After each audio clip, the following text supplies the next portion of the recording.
students, welcome to my new videos. What is this? Yeah, absolutely correct. He's Mowgli, and you all know that Mowgli is a boy who lived in forest with the animals, and he was able to speak and understand the languages of animals. His friends were Bagheera and Baloo and so many other animals. He enjoyed his life in the forest, and here you can see that in this picture how Mowgli is enjoying with his friends. So students, in this chapter we are going to study about a child who is just like Mowgli. It means he can understand the languages of animals. Animals were his good friends, and he could communicate with the animals. Okay, so this video is the explanation part of the poem Havatha. We have already recited this poem, so today we will explain this poem. Okay, Havatha was a young red Indian boy. Havatha जो है एक लाल Indian boy कहने का मतलब है कि वो America का रहने वाला था. स्टूडेंट्स, ये पहले हावथा के बारे में इंट्रोडक्शन है और हम इसको देखेंगे. Actually red Indian boy Americans को इसलिए कहते हैं क्योंकि जब ब्रिटेन वाले इंडिया का पता लगाने के लिए नेविगेट करते हुए निकले. इंडिया उसमें बहुत ही ज़्यादा समृद्ध था, बहुत ही रिच कंट्री था, तो उनके अंदर एक क्यूरियोसिटी थी इंडिया के बारे में पता करने के लिए कि इंडिया कहाँ है, कैसा है. तो जब वो निकले तो वो अमेरिका को ही इंडिया पहले समझ लिए. तो इसलिए वहाँ के जो लोग हैं अमेरिका के, उनको रेड इंडियन कहा गया क्योंकि उनका जो कलर होता है वो गेहूं कलर का लाल रंग का होता है. ओके, मतलब थोड़े से सांवले होते हैं the comparison of the Indian, इसलिए वो क्या है, रेड इंडियन बॉय कहा जाता है. तो ही lived with his old grand mother.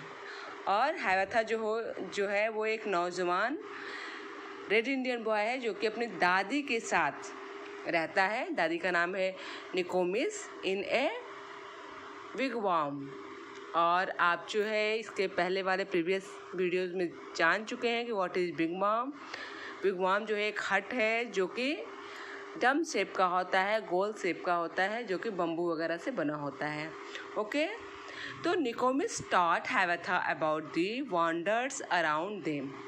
अब चूँकि हावथा अपनी दादी के साथ रहता है, इसलिए उसकी दादी जो है आसपास की चीज़ों में जो भी वंडर्स है, जो भी आश्चर्यजनक चीज़ें हैं, जो भी अच्छी चीज़ें हैं, वंडर करने वाली चीज़ें हैं, उनको वो बताती है.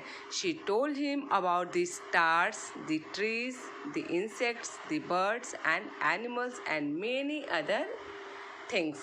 वो क्या करती है, हावथा को स्टार्स के बारे में बताती है, ट्रीज पेड़ के बारे में बताती है, इंसेक्ट्स यानी कीड़े मकोड़ों के बारे में बताती है, बर्ड्स के बारे में, चिड़ियों के बारे में, जानवरों के बारे में, और भी बहुत ढेर सारी चीज़ों के बारे में बताती है.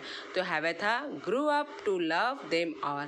तो इन सारी चीज़ों के बारे में जब उसकी दादी इसको बताती है तो इन सब के साथ प्यार करते हुए, सबके साथ जुड़ाव लगाव पैदा करते हुए हावथा बड़ा हुआ था.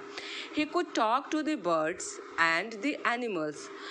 वो चिड़ियों से और जानवरों से बात कर सकता था. एंड दे टू हिम, और वो भी उससे बात कर सकते थे।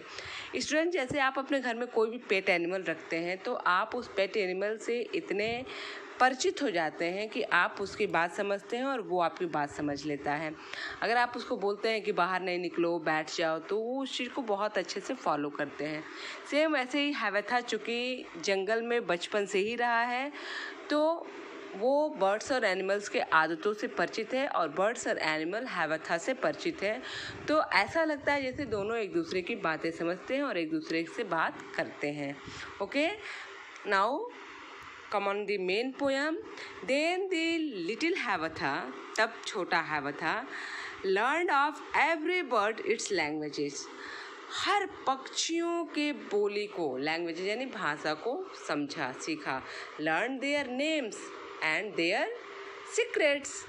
वह पक्षियों के नाम को सीखा, यानी पक्षियों को पहचानना सीखा कि कौन सी बर्ड का क्या नाम है और उनके क्या सीक्रेट्स हैं, उनके सीक्रेट्स को भी जाना। जैसे कि कोयल जो होती है वो अपना घोंसला नहीं बनाती है, वो हमेशा ही क्रो के घोंसले में नेस्ट में आके अपना अंडा देती है। तो ये जो भी सीक्रेट्स हैं, यानी कि अदर जो भी बर्ड्स हैं, टाइप्स ऑफ बर्ड्स हैं, वो कब कहाँ कैसे अपने नेस्ट बनाती हैं, कैसे अंडे देती हैं, क्या खाती हैं, क्या पीती हैं, जो भी सीक्रेट्स हैं जो कि आम आदमी, नॉर्मल आदमी, इंसान, ह्यूमन बीइंग नहीं जानता है, उस चीज़ को हैवथा जानता था। How they build their nest in summer. Hiawatha जानता था कि वो गर्मी के दिन में कैसे अपने घोंसले बनाती हैं। Where they hid themselves in the winter. Summer के लिए तो घोंसले बनाती हैं, लेकिन वो विंटर में कहाँ छुपती हैं, अपने आप को कैसे बचाती हैं ठंडियों से। Talked with them whenever he met them. जब कभी भी वो मिलता था चिड़ियों से तो वो उनसे बात करता था। And called them Hiawatha's chickens. और वो जो चिड़िया थी उनको हैवथाज चिकन कहता था। जब कभी भी वो बर्ड से, चिड़ियों से मिलता था तो उनसे बातें करता था और उनको हैवथाज चिकन कहता था। Next, of all beasts he learn the languages. Beasts का मतलब होता है जो भी जंगली जानवर हैं, जो भी जंगल में रहने वाले हैं, तो वो सब जंगली जानवरों की भाषा सीख गया था। Learn their names and all their secrets. वो सबके नाम जान गया था और सबके सीक्रेट जान गया था। स्टूडेंट्स, पहले आपने पढ़ा कि हैवथा बर्ड्स के बारे में जान गया था, अब हम पढ़ रहे हैं कि हैवथा बीस्ट यानी एनिमल्स के बारे में जान गया था। How the weavers build their locks. वो जान गया था कि वीवर्स यानी जो उदबिलाव होता है, एक ऐसा पक्षी जो कि देखने में बड़ा चूहा जैसा होता है, तो वो कैसे अपना लॉडेज यानी कि वो अपना घर कैसे बनाता है। Where the squirrel hid their acorn. और स्क्वेरल जो है वो एकॉर्न क्या है, मतलब आप जानते हैं ओक ट्री का जो फ्रूट होता है उसको हम एकॉर्न बोलते हैं। तो वो यह भी जान गया था कि स्क्वेरल जो है एकॉर्न को कहाँ छुपाती है। साथ ही how the reindeer ran so swiftly. और कैसे जो रेन डियर होते हैं, बारहसिंगा होता है, रेन डियर यानी बारहसिंगा जो होता है, वो कैसे इतना आसानी से, तेजी से दौड़ लेता है। Why the rabbit was so timid. Hiawatha यह भी जानता था कि रैबिट यानी खरगोश क्यों इतने टिमिड यानी डरपोक होते हैं। Talked with them. वो उनसे बातें करता था। Whenever he met them. जब कभी भी उनसे मिलता था, यानी कि जब कभी भी वह जानवरों से मिलता था उनसे बातें करता था। Called them Hiawatha's brothers. और वो जानवरों को हैवथाज ब्रदर के नाम से यानी हैवथा के भाई को कहता था, पुकारता था।